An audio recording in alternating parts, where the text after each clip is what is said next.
dad's friends, but like all my friends' dads, they were always into construction, had their own business. And I was like, these guys are so cool.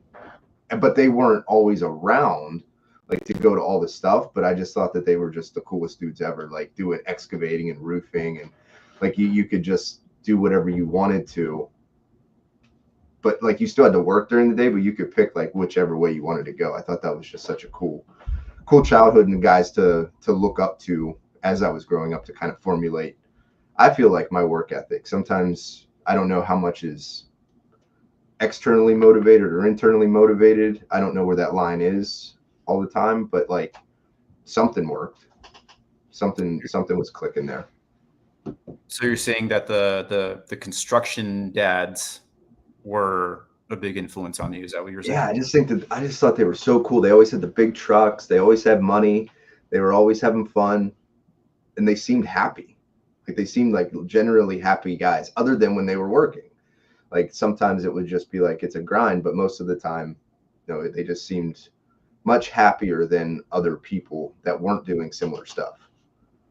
Yeah, like as opposed to like office work. Yeah, like those people always seem super miserable, but the other guys that I was around, they were physically active, so it was active all day. They would just as much as they work hard, they had a good time after work too. So like, I don't know, man, it was just a cool way to grow up, and I feel like sort of shaped my ability to say, I had a lot of friends growing up and their dads did a similar stuff to what I'm pursuing.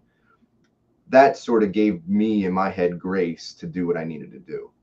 Yeah. It allows me to be present too. Like when I'm in that client meeting, I'm fully present. And then whenever I am at home at the dinner table, fully present. Just like I try to separate those as much as I possibly can. Yeah, it sounds like I won't take phone calls. It sounds like you do that well, which is at the dinner table, no phone calls, no texts, unless it's like, hey, I'm waiting on a bid to come in and they may call me. I have to take that. But like setting it up, communicating, let them know why you're stressed or whatever. Yeah, I grew up breaking the rules. I grew up in Northwest New Jersey, which is close to about 45 minutes from New York City, with no traffic, which was never. But my experience was opposite, where at least one parent, usually the dad, was in New York City working. Mm-hmm. So my childhood, what I remember most from parents is that usually their dad, but at least one mom, was away most of the time. And sometimes it was weird to have both of their parents at home when I would go over friends' houses. Got it. And then my dad was home during the summer. I think that's why I became a teacher, was because just having an adult around all the time, mm-hmm. Despite could I have gotten more money doing something else? Absolutely. Oh, yeah. I totally wouldn't trade this for the world at this particular moment. Ask me in 5 years. It is so nice though, because as a sales guy, like I'm not out Monday through Friday.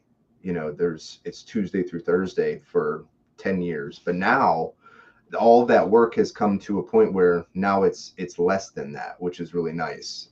I say I've successfully worked my way into a desk job, which is sort of annoying, but yeah.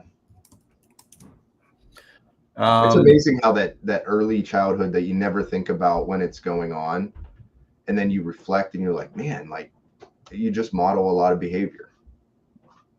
Yeah, this past year, yesterday I talked about how I think I'm about at a year of doing this with Dom and Ryan and Blaze, and it's been I've enjoyed the journey because it's given me quite a bit of reflection on my childhood and how I still carry that stuff into my parenting. Oh yeah. You talked a little bit about your parents growing up; they were young. I just want to set this up though. I do have a hard stop in like 2 minutes. That's totally fine. Yep. Because I do as well, because I hear noises upstairs. Yep. Last thought. summarized, what are some things that you see your kids picking up from you? Some of my sayings, some of my my little quick sayings, like they pick up on that. There's like competitiveness for sure. I would say kindness for sure. Like I see that modeled behavior that I've done, like holding doors, things like that. Thank you, all of that has been really good. Handshakes, just the childhood handshakes we've done. That's something that we used to do as kids and stuff like that. So yeah, I think like just little things, mannerisms, little sayings. That's what I notice. What I don't notice, I'm not sure. We will probably notice those things later. Exactly. That's right. Yeah. Through outcomes, we'll notice the other things. Yeah. Cool. Ron, this has been an absolute pleasure to talk. Yeah. Thank you for having me on. I appreciate it. I love tuning into this, and I love razzing on you guys in the chat. So now I'm up here, and it was kind of cool. Yeah. Awesome. Cool. Have a great day, everybody. Have a good weekend. Yeah, it's good. I'm definitely +9 today. I was as a sub-8. Now I'm a +9 because there we go. So thank you. Appreciate All right, you. everybody. Have a great morning. Make your Friday awesome. And I will see you probably Monday or Tuesday. Definitely not going to be around for the weekend, but Dom might come back, or Ryan. Maybe Ryan will come back, or maybe Blaze will show up. We'll see who shows. All right. I'm going to play some music because that's what Dom does. And we'll just do a little bit of this. Play it. Run it out. Ball.